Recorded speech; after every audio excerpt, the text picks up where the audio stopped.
Not everybody's called to go, but that doesn't mean you can't do something. You can give what you have in your hand. You can do something.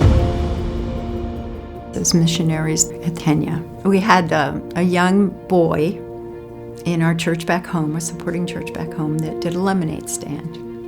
And he gave that money to us.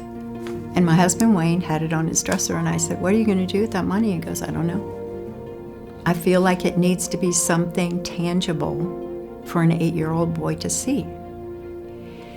And there were some riots in Kenya, and Johnson Wambua's church was burnt. It's an AIC Kenya church, and it is in the slums of Nairobi called Mathare. And we went down to see him, and, just the smell of burnt wood. And he said, "I'm going to take the money and I'm going to build 4 pews."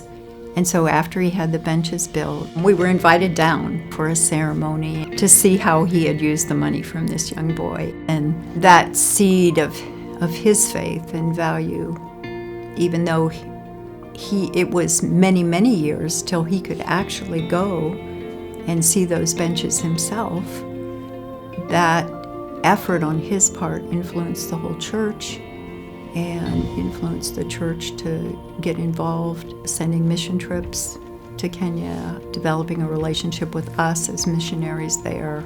So we continue on a board called Welcome the Children that partners with the school, and for a time that young boy was on our board as a high school student and entering into young college. So I think Ben points to just the value of not disregarding an 8-year-old boy who wants to do something, not taking lightly his money. It was valued by the children's director.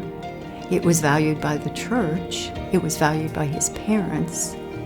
And I look back on my own journey. There was a young boy that was a neighbor and went upstairs, and he got his piggy bank, and he unloaded it on the table, and I didn't take it. And I regret that. I did not do what the children's director did. I look back on that, and I should have embraced him and valued it. That was a significant thing for him to do. It showed his heart.